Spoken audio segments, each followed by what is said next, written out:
All right, and we are live. So, good morning, everyone, and thank you so much for joining us here at GuildifyCon 2023. I am TJ Lombardi, author of the Dying Breed series and also the Scalpel Chronicle series. And I'm really blessed today because, with about 10 minutes' notice, I got to stand in for Brian Norden, who unfortunately couldn't make the moderation. So, with that being said, I am going to be today's moderator for Snarky AIs. AIs come in a large variety. What influenced your decision to write the AI the way that you did? Snarky, factual, caring, etc. So, before we get into our topic of discussion today, let's go around the room and see our amazing authors who have come and joined us.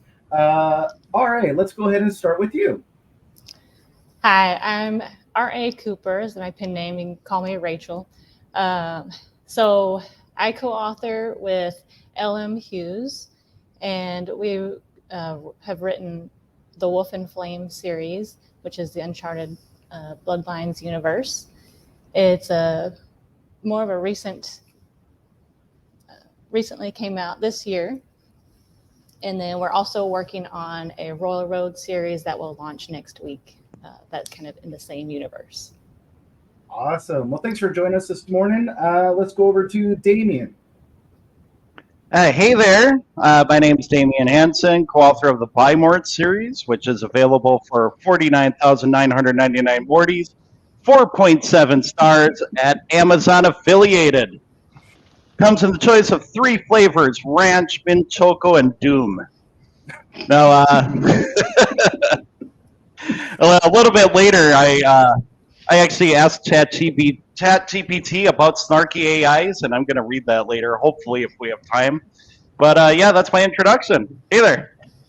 Awesome. Well, thank you, Damien. And then down at the bottom of my screen, CM Carnister.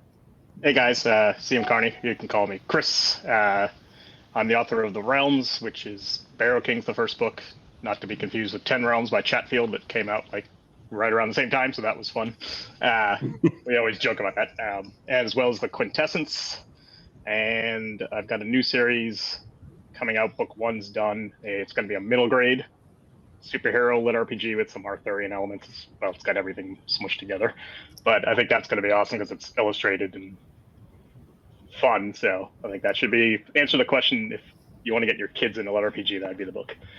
Nice. So when you say illustration, is that like kind of a manga style, a comic book style? Have you ever seen Last Kids on Earth?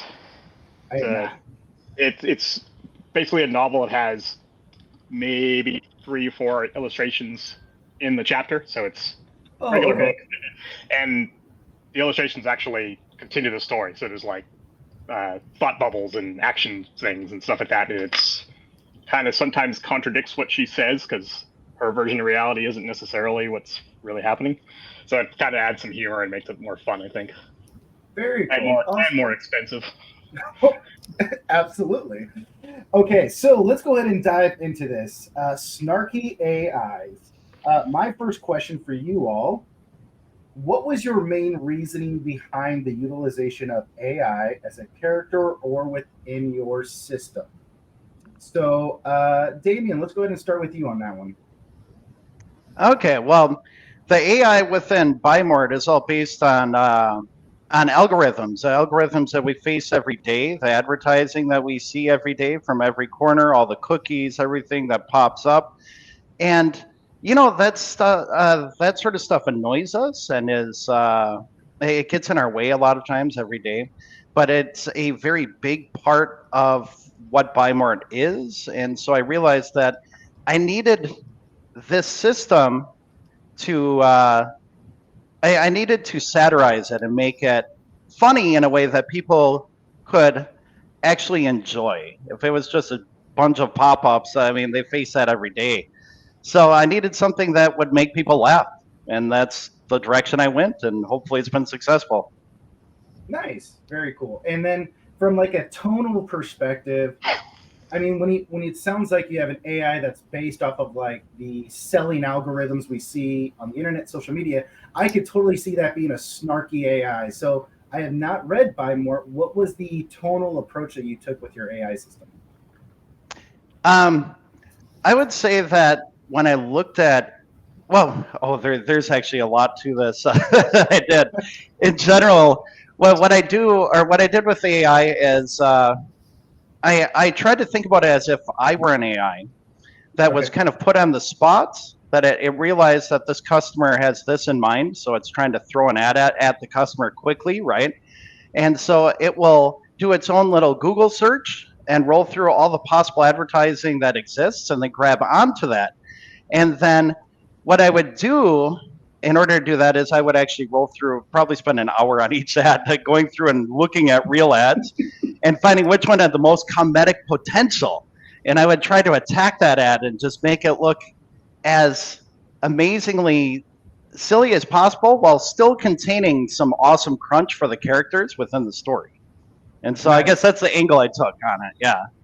That's definitely an exciting angle you can take, because I could see that how you want to pop that advertisement for your main character. They choose not to do it. Something happens like, well, did that work out for you? Maybe you should have taken the option. So very cool. Yeah, absolutely. Okay, let's go down to CM or Chris.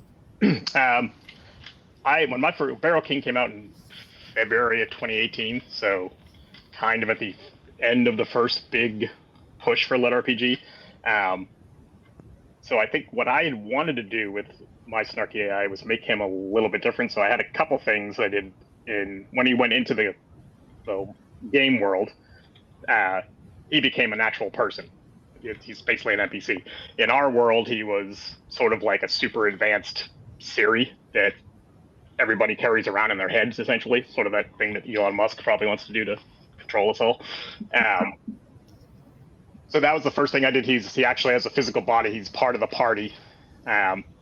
He's also was trained how to be human by the guy who created him, basically by watching every TV show, reading every book, all the comics. So he's an uber nerd and kind of a idiot in the sense of being a goofball, which is very opposite the hero. He's an absolute straight man, like ex-military, doesn't. So I wanted to do like an Odd Couple kind of thing. And also he was Lex, the AI, is basically the info dumper, but I always found if you do it in an amusing way, it doesn't feel like an info dump. So you can, because Griff, my main character, was not like a lot of other heroes at the time. He was not a gamer. He was a guy who had never ever done any of that. So he was like the badass in the real world, gets into a situation he doesn't understand at all because he was never a gamer. So Lex is there to make fun of him. So it's like the cool guy in the real world is the nerd in the game world. So that was sort of the take I went with it. You know, as you say that, the scene from 21 Jump Street jumps into mind when they're going back to college. He's like, "This is all backwards. You're not supposed to be the cool person." Yeah, that movie's funny. It makes me laugh every time I see that scene. Nice. Okay, and Rachel, over to you. So in our book, The Wolf and Flame, it was very timely when we were actually plotting it out and writing it, because AI was like pretty much was starting to come out. And so we were able to kind of incorporate some of the funny jokes that people were experiencing as they're actually, using Chat GPT. But we decided to include an AI originally because we had the system, but we didn't want just an all-knowing person to be there. So that kind of helped supplemented for our characters. And we had for him, so we actually have like 3 different ones in this series. They all have different personalities. So the first one that came up was one that was made to be adaptable. And one of the characters that we have in there, Hei Zhengu, she's an immortal god, and she has to deal with this AI, and it's like a love-hate relationship because she's snarky herself. And so that AI is kind of snarky back to her. And so there's a lot of banter just in having those conversations. And then as the series progresses, we have a couple of other AIs that come into play.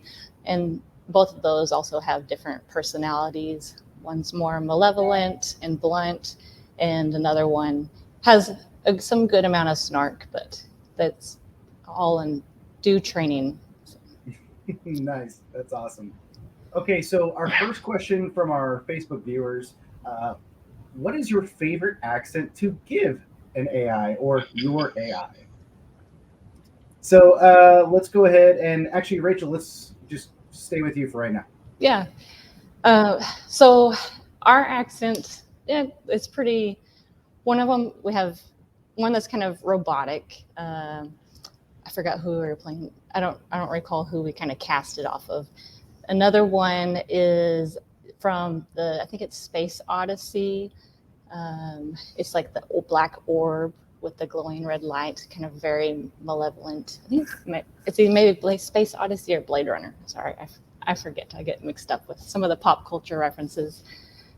But we did throw in an additional one in one of the epilogues, and we actually had the character that was interacting with it choose the accent, and this character ended up having the AI go with like a Minnesota type accent. So it's got like, so it says, "Don't you know?" and "betcha." So I can't do accents, but it's a fun ride just to kind of give some flavor and more personality to the AIs.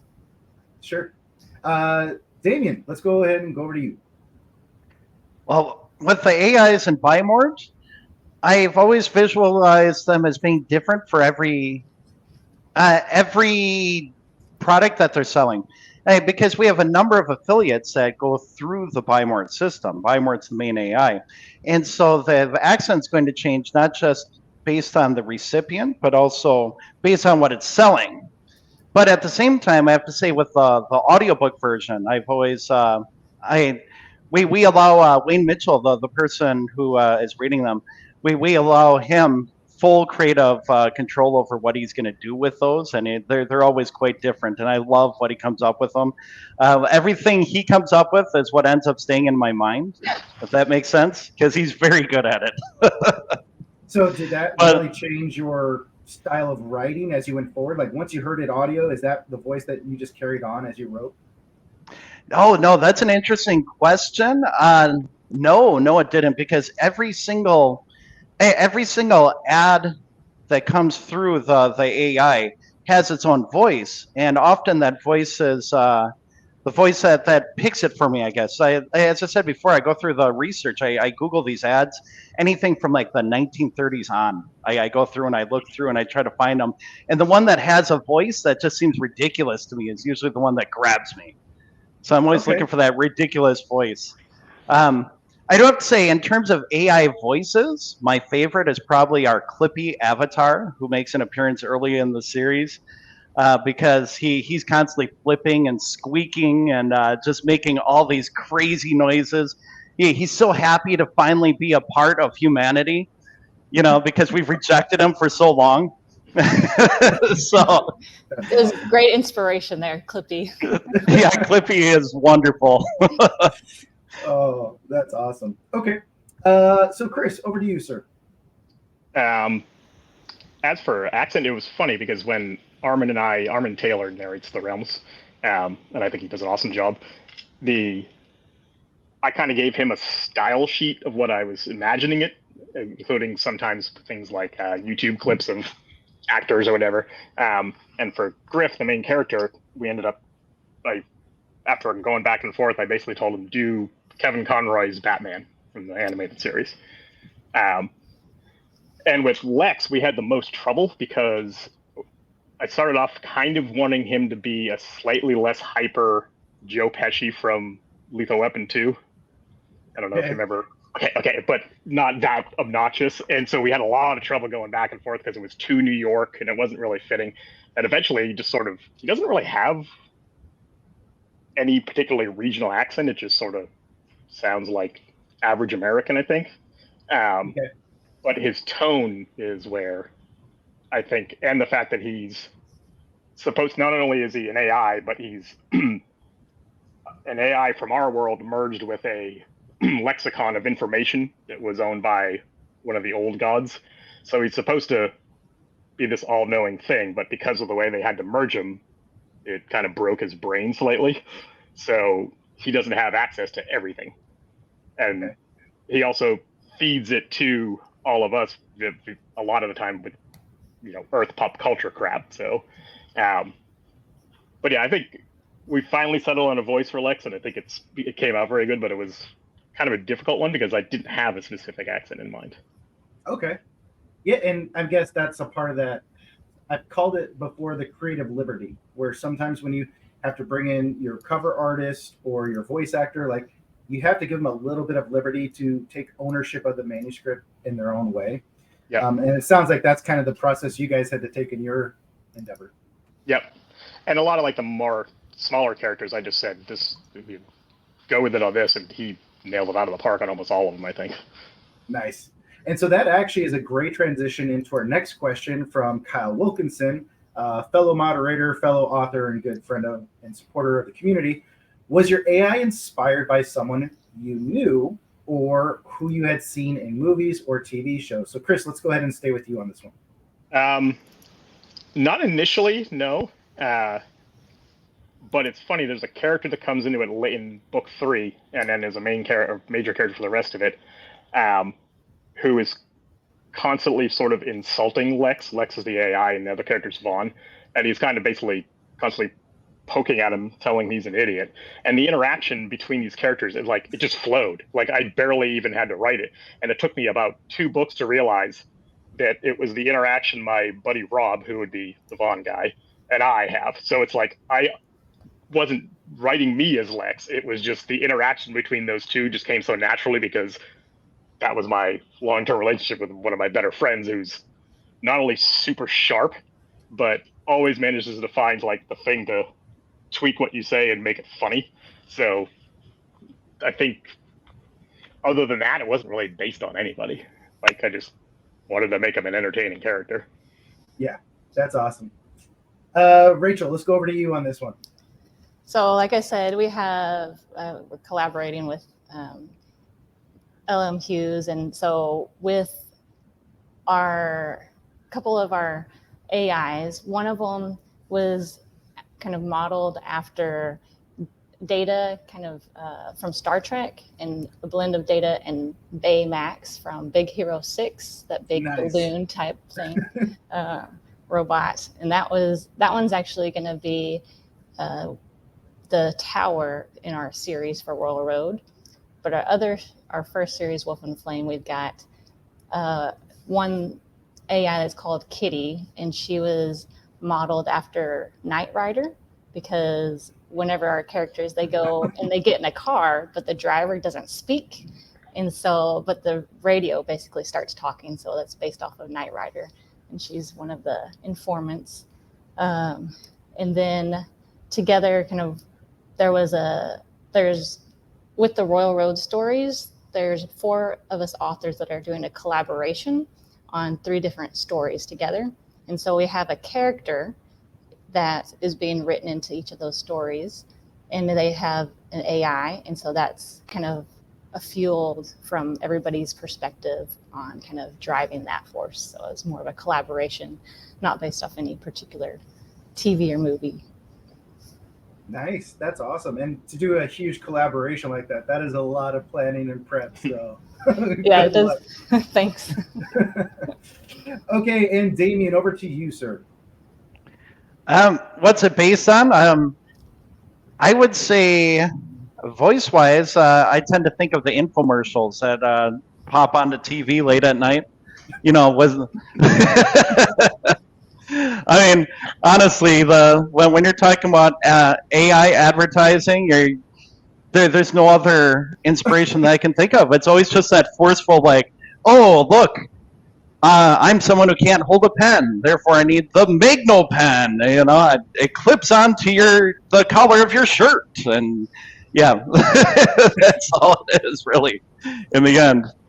Nice. That's awesome. Okay, so let's see here. I got 1 or 2 questions. Okay, so I think let's go to Ryan Maxwell's comment, and I think mine will follow really well. So how do you balance the AI being a character that gives you information versus possibly stealing the spotlight as a humorous character in the story? Damien, let's go ahead and stay with you on this one. Okay, let me reread that a little bit here. How do you balance AI being a character that gives information versus possibly? Okay, I don't. Well, the Bimort, the AI is the system. So the character by itself, even though a number of people enjoy the AI witticisms and crunch that come out from the system itself, without the main character Tyson, it would just be ads. It would just be a catalog. So in the case of this series, there's no danger of that at all. Nice. That's great. Rachel, let's go over to you. So let's see the question. So balancing AI versus for information. Yeah, thank you for popping that up. Versus still in the spotlight. So with one of our kind of malevolent AIs that we have, one of our main characters points out the fact that the AI is not human, right? It has no human experiences. Maybe it can understand those aspects of things in a textbook way, but one of the main characters actually points out that you might know everything, but you don't understand it, and so we kind of pull that in because it's lacking that human concept, and so that's how kind of our human characters get a level up on the AI for that one. Nice. Excellent. All right, and Chris, over to you. I didn't balance it at all, actually, kind of on purpose. Yeah. Lex is most of my fans' favorite character, and I even have book 3 and book 6 are from his point of view and don't even have Griff, though. Like, Griff would be the 1A main character, Lex is the 1B. So there's 2 books that don't even have Griff in them at all. And the first one of those, which is Killing Time, the third book, was the shortest, and it was by far the most fun to write for me, because Lex trying to figure out what's going on because he got stuck in a time loop, and he basically just goes murder hobo and starts wondering if he's nuts. So he was always designed to be the humorous character, and what odd thing was, as the series progressed and more characters came into it, I had a lot less serious characters and ones that are actually funny, which wasn't necessarily my original intention. But as with the AI, it was never supposed to be. I wanted him to become people's favorite character because I thought he was the most entertaining. He just wasn't the engine of the story, which is why Griff is the main character. Gotcha. That's an interesting concept. I like that. So I think to lead in from Ryan's question, the phrase is commonly said, the world can only be as smart as the author. How much time did you have dedicated towards your planning and development where your AI is set apart from the main character? Sometimes we just go into it blindly and let it develop as it goes. Some of us plan it out. So how did you approach that in your development stage? And let's go with Rachel on this one. So like you had mentioned, a lot of the planning, you might start with a plan and you kind of work with it, but so we actually dictate whenever we're writing, and whenever we're dictating, some of the nature and the dialogue that comes out with the AI just kind of is more natural, and it fits, especially as you're imagining that casted character speaking, like the Baymax character. You kind of take on a little bit of that flavor, and so that character kind of evolves over time. The other thing, so we kind of just can plan as much as we can. It does serve a purpose. But it also has its own personality and motives in the story because it is its own character. So I think that's part of the fun, is being able to plan, but find something new that comes along. Yeah, that's awesome. Okay, and Chris, let's head over to you now. I did a lot of work before writing Barrow King on what the world was like, and I have a timeline because there was not so much moving back and forth in time, but there's references to previous stuff, so I had to know which order it was in. And I knew the ending of the series, at least in vague terms, before I started writing even one part of Barrow King.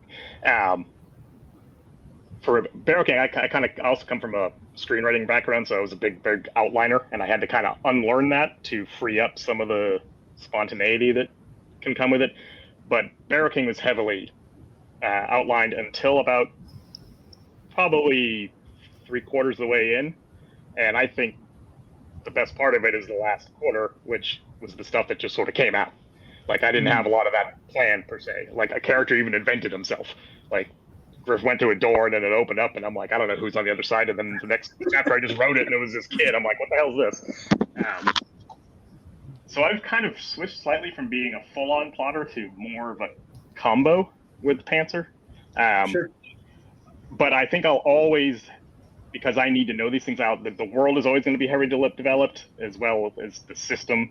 And I'm not going to create everything, but at least build a structure at the beginning that I know can advance and expand. Otherwise, because I don't keep very good notes on, like, I have bad spreadsheets, and I need to get better at that because it's a pain in the ass.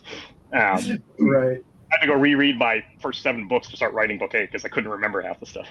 So, yeah, that's a pain. It was entertaining. I'm like, oh, I forgot about this. I wrote it. Yeah. The fans are like, where's the next book? Hold on, I got to read my own stuff. Yeah, I got to read the first 7. Oh, man, that's funny. Okay, and Damien, over to you. Well, the AI for this system, before the first words were even put to page, I think Phelps and I, we talked about it every day for, I want to say, 4 months. We were talking like crazy about it nonstop. It was this idea that just it had so much depth to it, and we wanted to get it right. So there's the answer: exactly 4 months. Should be that way for everybody. All right, Damien's coming out with the standard 4 months before you start. That's awesome. Okay, so now this is going to lead into my next question, which is, did you discover any hiccups or speed bumps in the story once you started to incorporate this system or character more and more, to where, you saw like, hey, I'm creating a plot hole here, or I'm giving too much information? So did you run into any of those issues? And Damien, we'll stay with you on that. I want to say in the first book, it's hard to tell because it started as a R8 or as a Royal Road tale, and so you never know exactly, where everything's going to go from there. But I think the first big plot hole we ran into was with the transportation system, because it uses a multi-dimensional portaling system that we realized at some points could be, what's the word for it? It could be abused in a way that was rather OP and quite obvious. And so we did have to back up a little bit and make up a couple of new rules that, that they could be inserted into the story in order to fix that before someone in the comments would come up with it and tell us that our story's broken and that everyone should quit reading, et cetera, et cetera. So it definitely, it was there. But we got it fixed, fortunately. Hopefully in time. Hopefully nobody else noticed. That's awesome. So let's actually kind of dive a little bit deeper with something you said, because you started on Royal Road. How much would you say that really helped you as a writer, and getting to have a little bit more interaction while the story developed? Oh, so much. Whenever people ask me about it, I always tell them, yeah, do it. Which is strange, because when we were coming up with this story, so many people were telling us, don't do Royal Road. They will steal your story. People will put it up on Amazon and you will never be able to publish it, yada, yada, yada. That didn't happen, fortunately. And the process was amazing, because it was like having 1,000+ peer editors.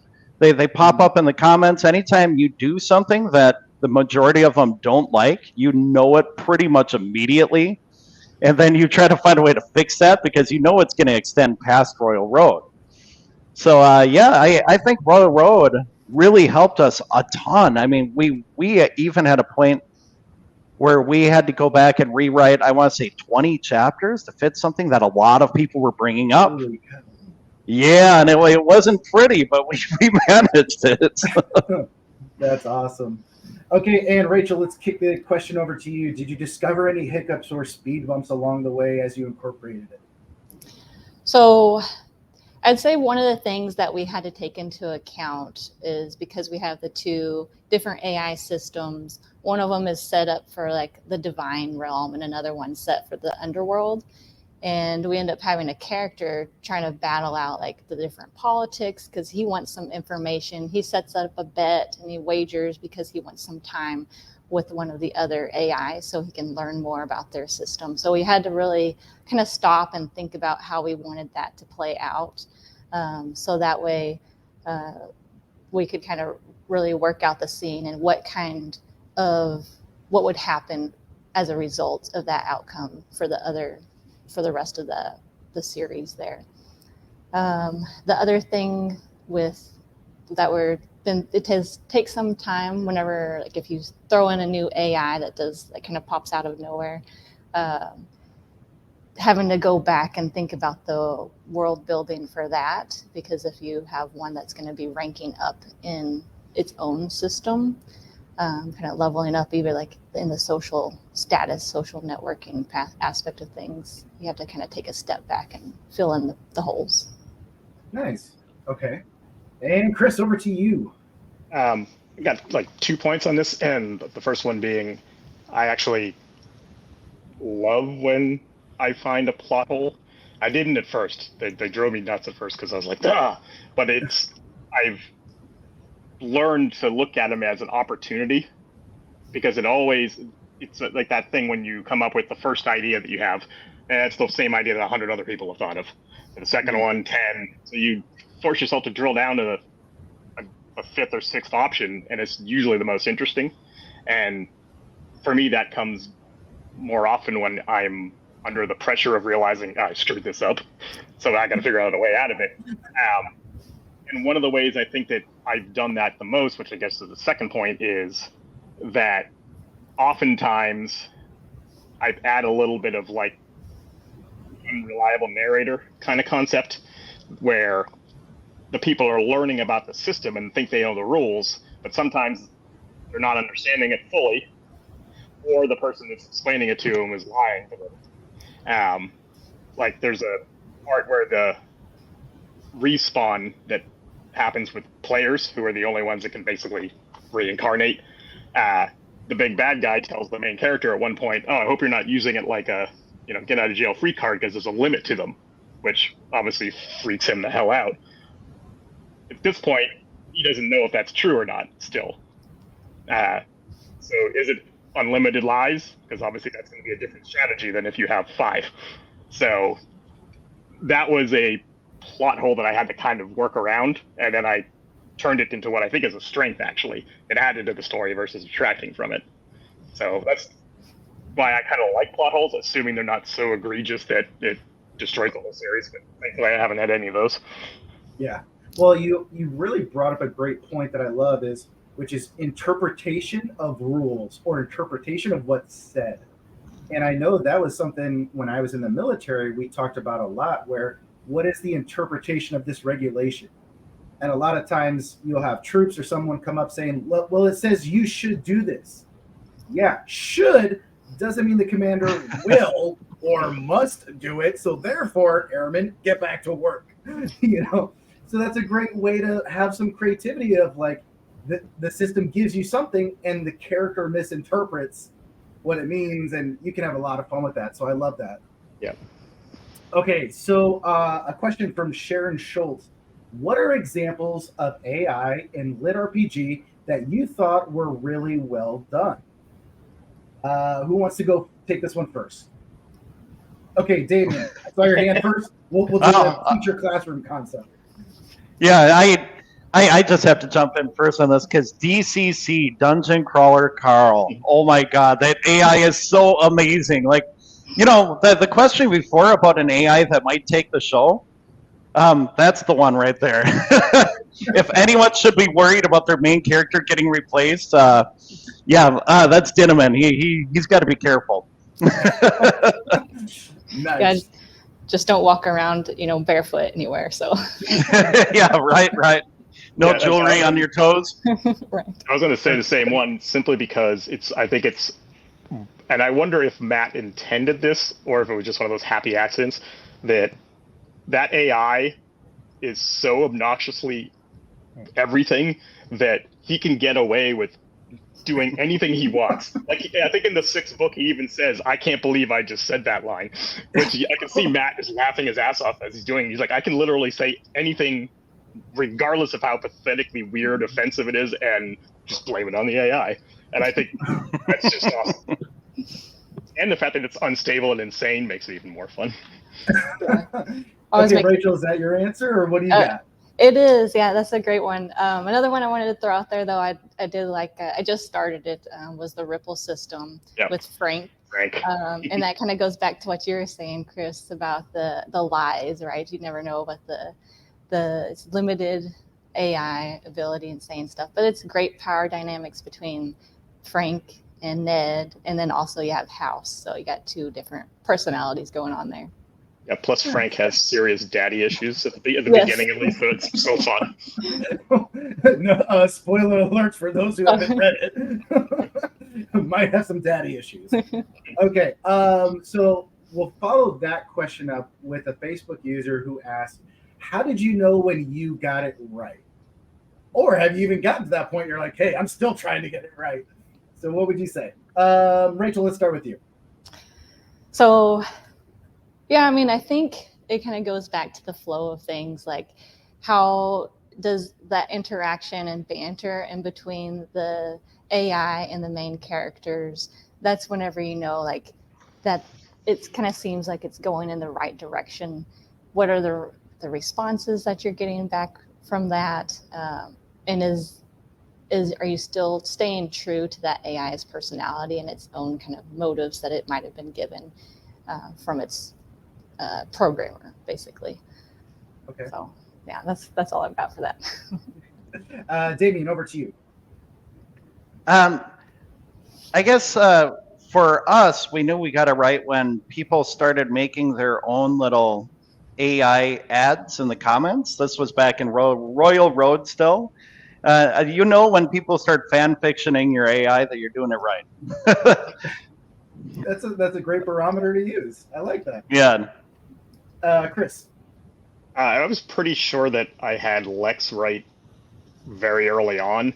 When they go into the realms for the first time, there's all like, he gets his skills, and so basically the system's being explained, and I didn't want it to just be boring info. So at the bottom of each description of each skill, Lex is adding this idiotic comment. And at one point, Griff is like, dude, stop adding comments and things. Like, I don't know what you're talking about. And then he outs himself the next page. But so for whatever reason, Lex came very easily. And I think that's why I ended up writing books from his perspective, because he was just so much fun to write. There was a second part of this question, I feel like, that I forgot. Or the second point I was going to make, and I forgot. Oh, no worries. So I think a good follow-up question is from Sharon Schultz, who asked, is there anything that you would now change about your AI if you could? Or if not, would you make it different if you use an AI in the future book? Who wants to take this one first? I think I don't know if I would change much about Lex. I have 2 potential series I'm going to work on after the Realms. Both, like, not the kids one. Both of these are, adult lit RPG stuff. And both of them have a system-ish thing. And I definitely will be doing some things different, mostly because I just don't want to do a rehash of Lex. So neither of these will be physical beings. Like, Lex has his own. He's looks like a dwarf, but he's not. Everybody thinks he's a dwarf because he's short.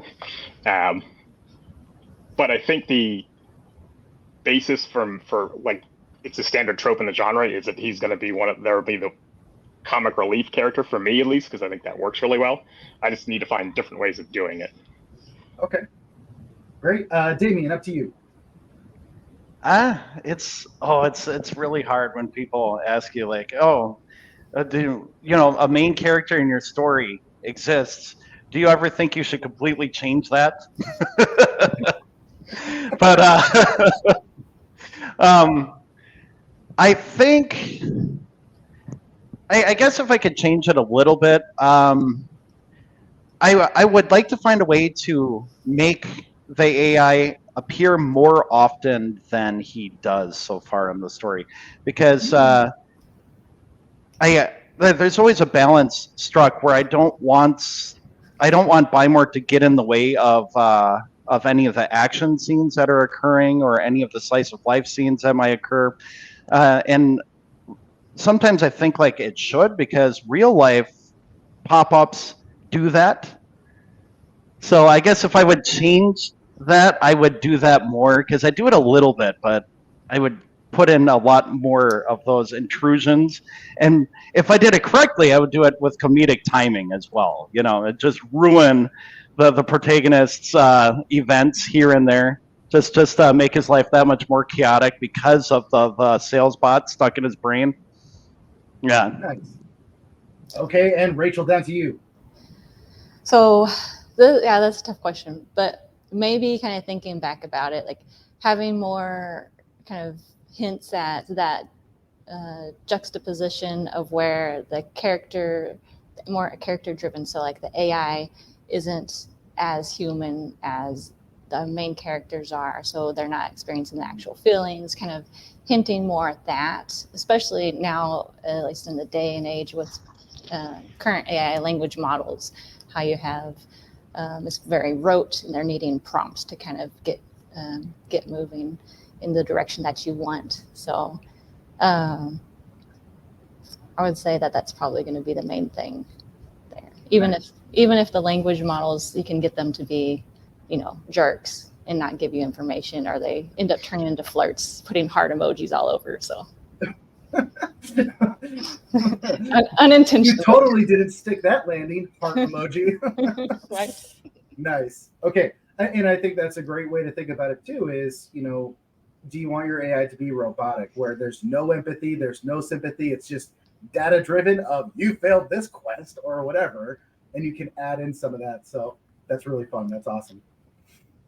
Okay, let's see here for some other questions. We got 2 questions about narration and the narrator aspect, but let's go with a question from Kyle Wilkinson, who asked, why did you feel that Lit RPG was a good genre to present AI-based books in?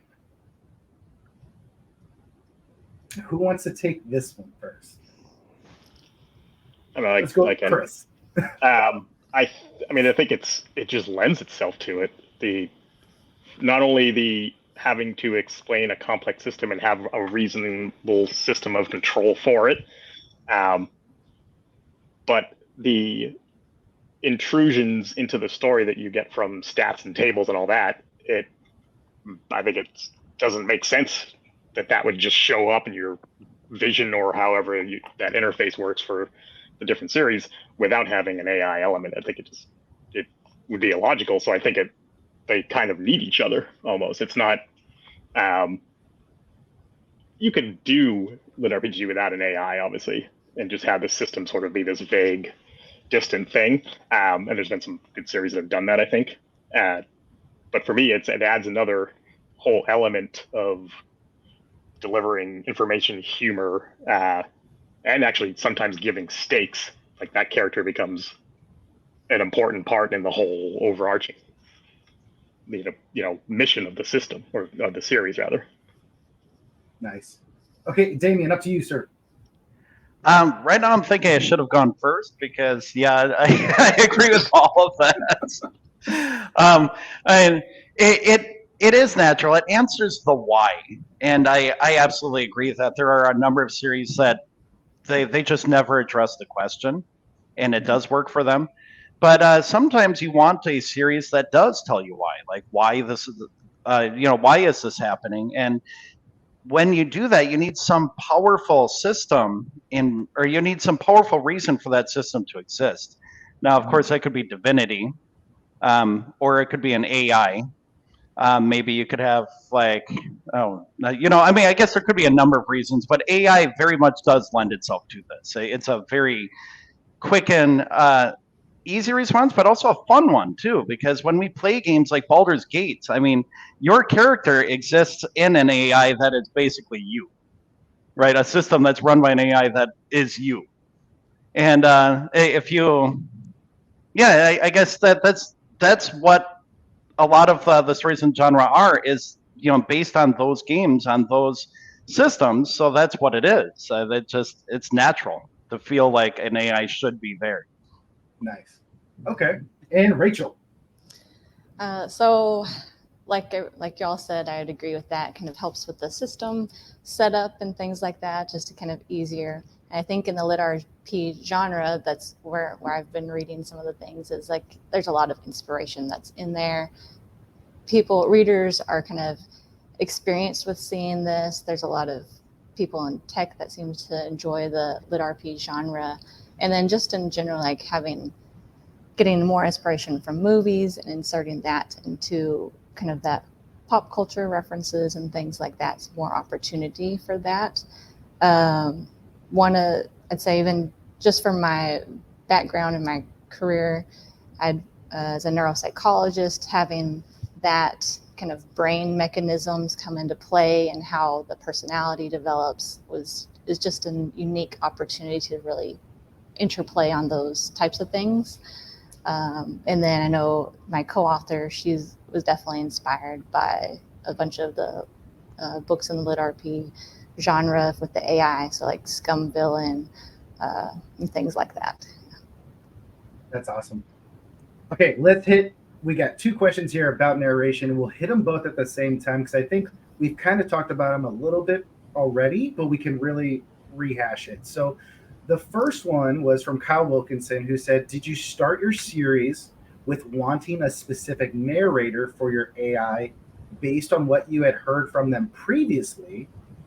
And then Steve Campbell, who has just got a beautiful voice himself, did a narrator ever surprise you with how they handled your AI, good or bad?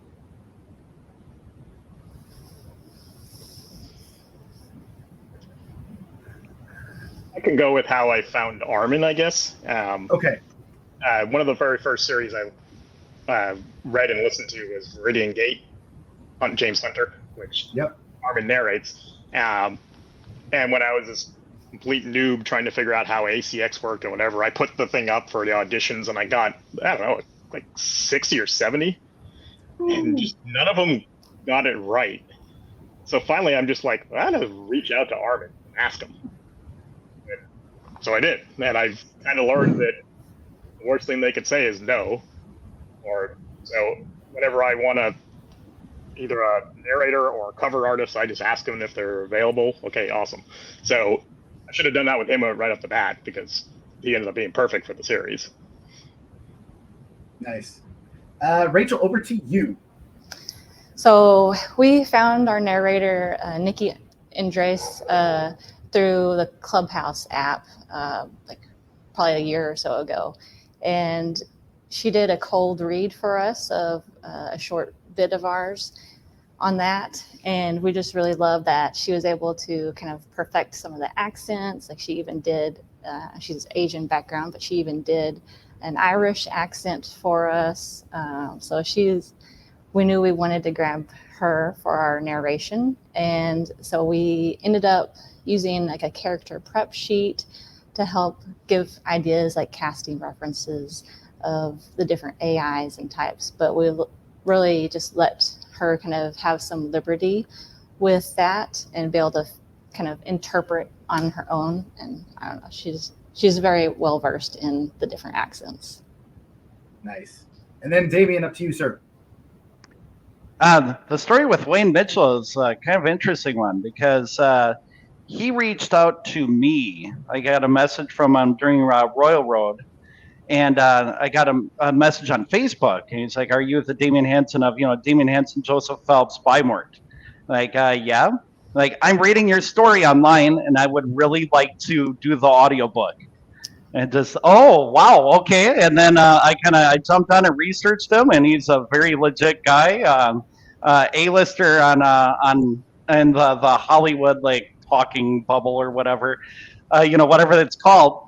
And yeah, so After that, it was like, okay, I don't even know what I'm supposed to say here.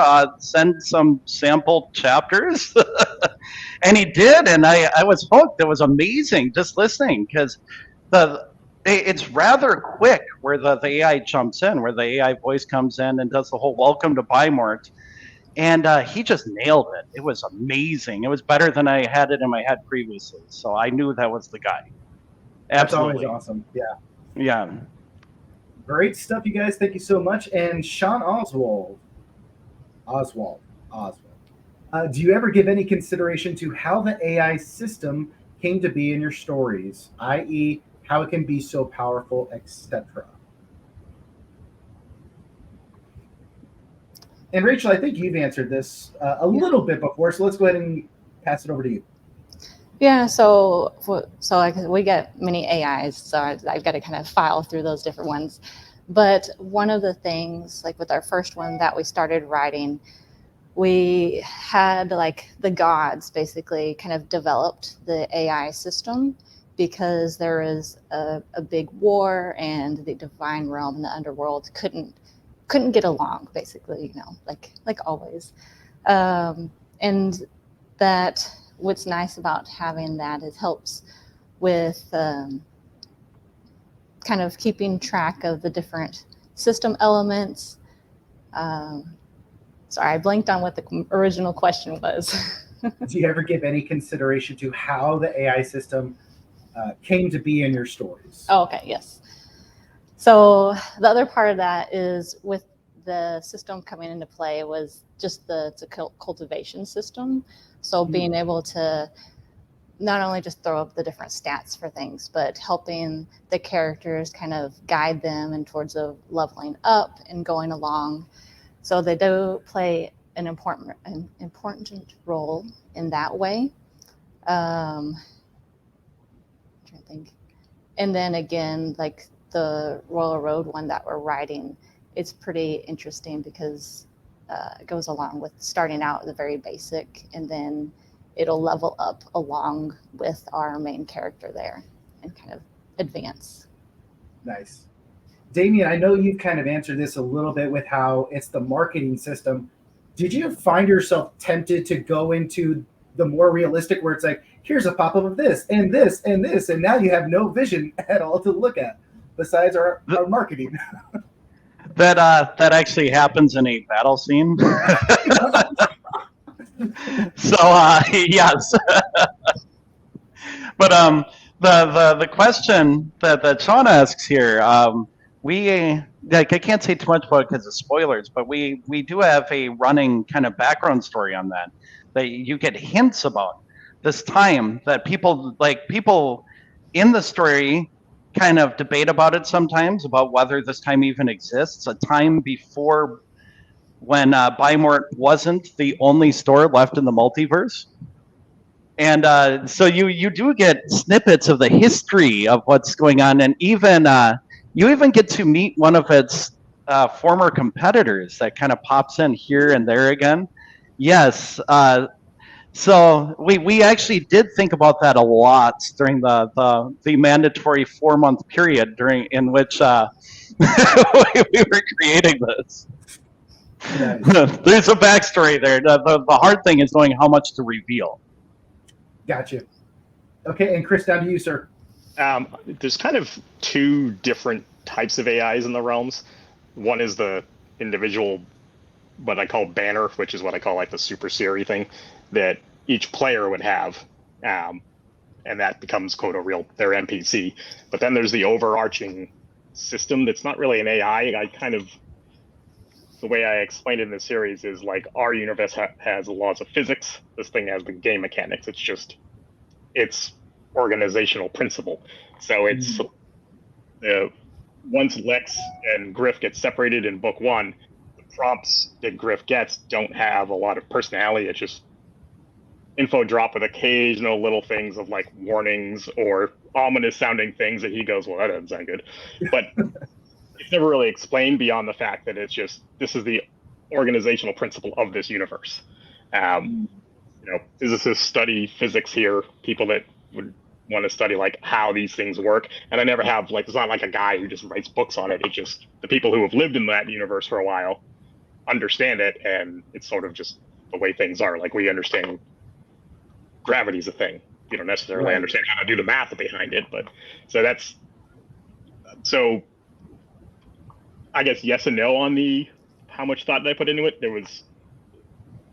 I kind of just said this is how the stuff works, and then I made stuff up as I went to fit that concept.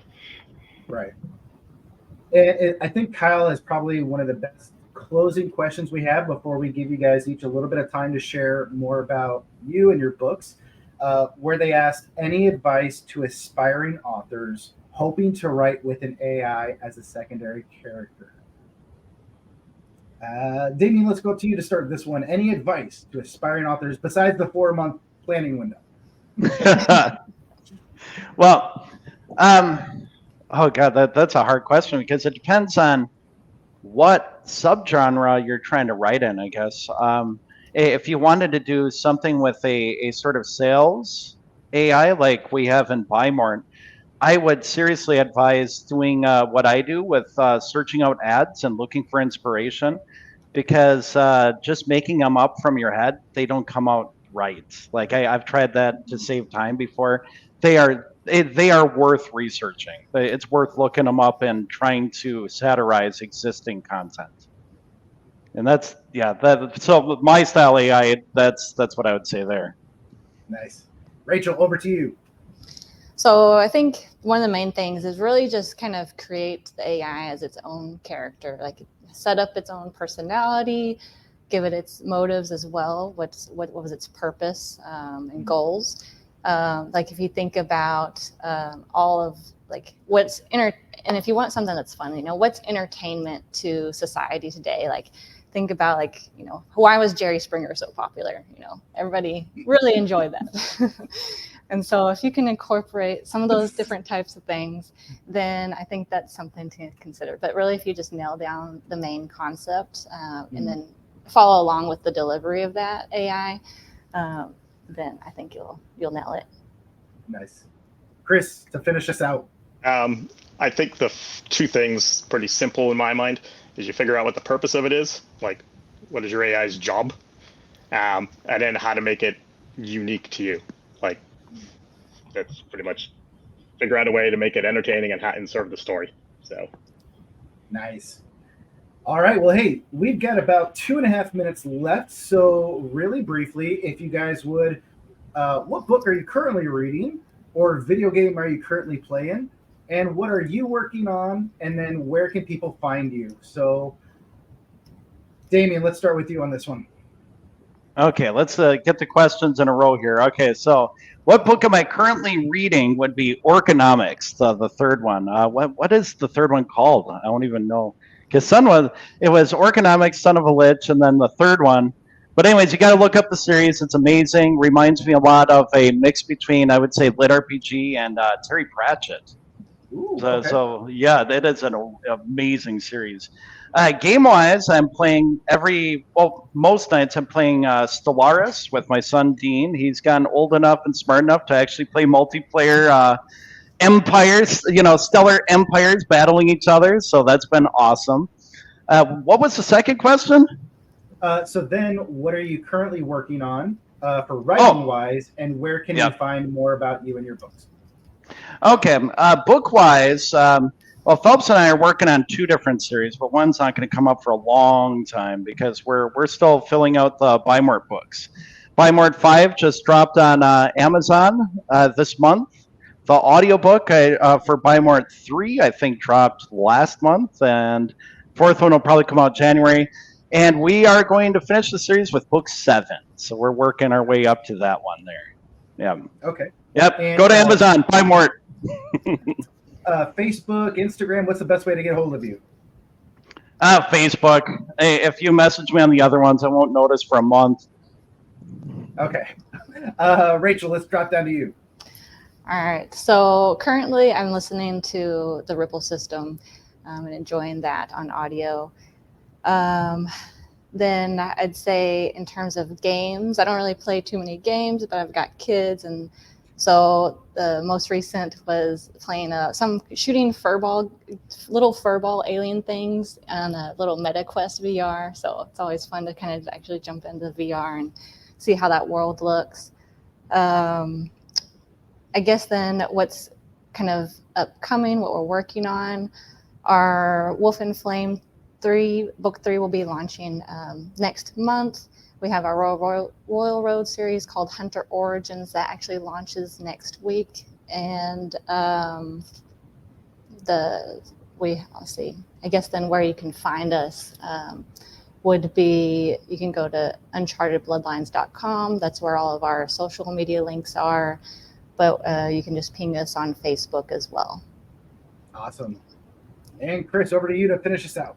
Okay, I'm reading a cozy mystery, Thursday Murder Club. Very not lit RPG, but it's funny if you like that Only Murders in the Building show. It's an entertaining read. And what I'm working on now is Realms Book 8. I just finished not too long ago, Nightman and Page 1. That's the middle grade thing. My co-author and I on that are going to put 3 books out and then kickstart it because it's going to be expensive art and all that stuff. But I will be giving out free copies of the ebook of the first one just to try to get a bunch of buzz at some point. And my Facebook page is the best place to get me usually. So awesome. Well, hey, thank you so much to everyone who came in and joined us in the chat, who is watching us live stream here. Hopefully you all got some great insight into Snarky AIs and how you as well can write a great AI system. Another huge thank you to Damien, Chris, and Rachel. Thank you so much for being on this panel. And hopefully we will see many more of you guys in the other panels to come this week. Thanks for having us. There you go. Now we got it in the chat. Yeah, thanks for having us. see you guys.